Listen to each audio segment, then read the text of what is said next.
भगवान की बातें इस YouTube चैनल पर आपका स्वागत है। और पिछले कैप्सूल में क्या आप जानते हैं सीरीज में हम आपके लिए तिलक के बारे में लेकर आए। तिलक कैसे लगता है, कौन से रंग का होता है, कौन सी उंगली से लगाया जाता है। आज हम आपको इस कैप्सूल में उसी के फॉलो अप में ये बताएंगे कि तिलक लगाने के आखिर फ़ायदे क्या हैं। जो लोग तिलक लगा के घूमते हैं, हम लोग उनको, जैसा हमने पिछले कैप्सूल में जिक्र किया था, हम लोग उनको समझते हैं शायद ये कोई पंडित होंगे, शायद कोई पूजा करा के आ रहे होंगे, शायद किसी धार्मिक संस्थान से जुड़े हुए होंगे, या कोई भगत जी होंगे, ऐसे कह दिया जाता है जो लोग तिलक लगाते हैं। पर तिलक लगाने के असल में बहुत फ़ायदे हैं। हम आपके लिए 10 फ़ायदे इस कैप्सूल में लेकर आए हैं, जिसके सुनने के बाद हम ये उम्मीद करते हैं आप जब किसी को तिलक लगाए देखेंगे तो उसको केवल वो दिखावा कर रहा है, या वो किसी धर्म से जुड़ा है, या वो भगत जी है, इस तरीके से तंज नहीं कसेंगे, उसको सरकाज़म पास नहीं करेंगे, बल्कि ये जानने की कोशिश करेंगे कि इस व्यक्ति को इससे क्या क्या फ़ायदा हो रहा है। हो सकता है आप भी तिलक लगाने के लिए इसको सुनने के बाद प्रेरित हो जाए। तो तिलक लगाने का सबसे पहला फ़ायदा कि किस उंगली से लगाने का क्या फ़ायदा है, पहले ये लगाते हैं। आपको याद होगा पिछली कैप्सूल में हमने बताया था कि तर्जनी उंगली का और फ़ायदा है, और तरीके से लगाया जाता है। जो अनामिका उंगली होती है उसका और तरीके से लगाया जाता है, अंगूठे से भी लगाया जाता है। तो अनामिका उंगली से तिलक करने से मन और दिमाग, मस्तक, माथा को ऐसा माना जाता है कि शांति मिलती है। और मध्यमा से, बीच की उंगली से ऐसा माना जाता है लगाने से आयु बढ़ती है। अंगूठे से तिलक करना बहुत पुष्टिदायक कहा गया है कि आपको बिल्कुल पूर्ण कर देता है।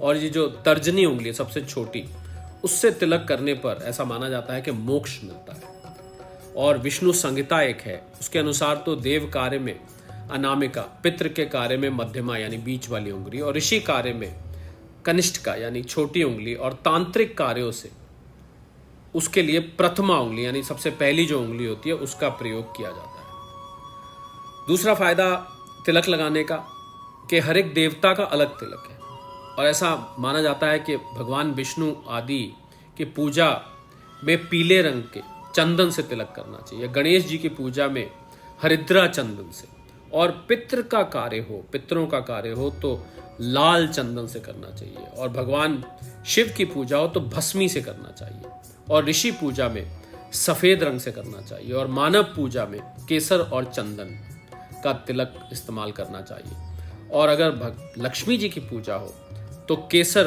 और तांत्रिक कार्यों में सिंदूर का प्रयोग तिलक के लिए करना चाहिए। ऐसा माना जाता है कि इससे ये देवतागण, ये भगवान प्रसन्न होते हैं। और तीसरा, चंदन के तिलक का यहाँ जिक्र आया तो माना जाता है कि चंदन का तिलक लगाने से पापों का नाश होता है, और ऐसा माना जाता है कि वो व्यक्ति संकटों से बच जाता है, उस पर लक्ष्मी जी की कृपा हमेशा बनी रहती है, ज्ञान तंतु संयमित और एक्टिव रहते हैं। और चंदन का तिलक ताजगी भी लाता है, और ज्ञान तंतुओं की क्रियाशीलता, उनकी एक्टिविटी बढ़ाता है। और चंदन के प्रकार हमने जैसे अभी बताया, हरी चंदन, गोपी चंदन, सफ़ेद चंदन, लाल चंदन, गोमती चंदन, गोकुल चंदन, और गर्मी लग रही हो तो माना जाता है वो ठंडक भी पहुंचाता है। चौथा फायदा तिलक लगाने का हल्दी के तिलक से आता है। तो हल्दी के तिलक से ऐसा माना जाता है कि जो हल्दी से युक्त तिलक लगाने से आपकी त्वचा शुद्ध हो जाती है। और पांचवा फायदा हम देखें तो वो दही का जो तिलक होता है, दही से भी तिलक लगाया जाता है, शायद कम लोग जानते होंगे। और इसको लगाने से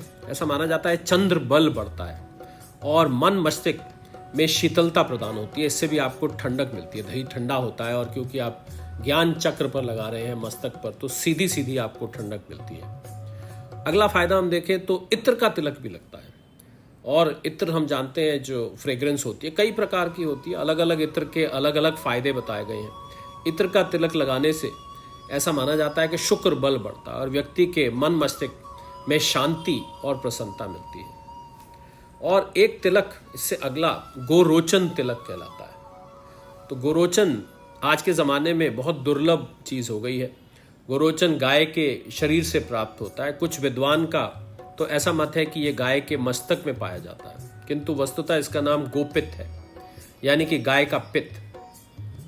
हल्की लालिमा युक्त पीले रंग का ये एक अति सुगंधित पदार्थ है, जो मोम की तरह जमा हुआ सा होता है। और कुछ लोग अगर इस गलत फहमी में है कि ये गौ हत्या से निकाला जाता है, ऐसा कतई नहीं है।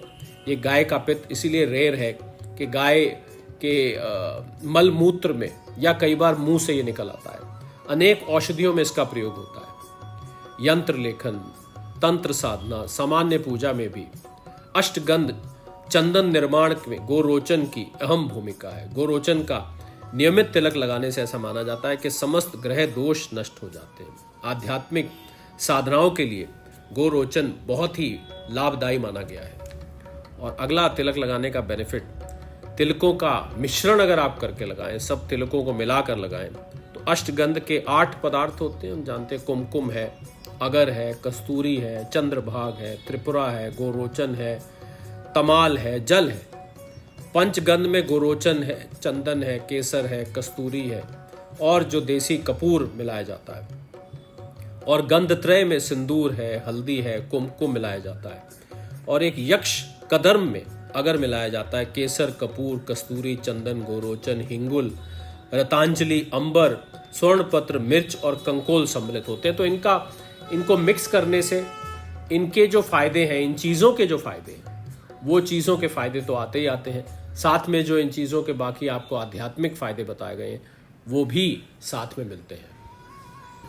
9वां फायदा तिलक लगाने का है कि माना जाता है कि आप में आत्मबल और आत्मविश्वास आता है। ऐसा व्यक्ति प्रभावशाली बन जाता है, उसमें कॉन्फिडेंस आ जाता है और बहुत इफेक्टिव हो जाता है, उसका व्यक्तित्व बहुत इफेक्टिव हो जाता है। ये तिलक लगाने का 9वां फायदा। और 10वां फायदा जो कि शारीरिक है कि इससे ऐसा भी सुनने में आया कि सिर दर्द की समस्या समाप्त हो जाती है। जो लोग तिलक लगाते हैं, खासकर जिनको माइग्रेन वगैरह की प्रॉब्लम रहती है, जो गर्मी से अगर कुछ सिर दर्द है, तो तिलक लगाने से वो सिर दर्द की प्रॉब्लम हमेशा के लिए चली जाती है। तो जी हाँ, ये थे 10 फायदे तिलक लगाने से। आइंदा जब आप तिलक लगाएंगे या किसी को लगा देखेंगे तो आप इन फायदों को ज़रूर याद करिएगा। फिर जुड़ेंगे आपके साथ क्या आप जानते हैं इस सीरीज में ऐसी ही कोई भगवान से संबंधित रोचक जानकारी लेकर। तब तक के लिए सादर प्रणाम।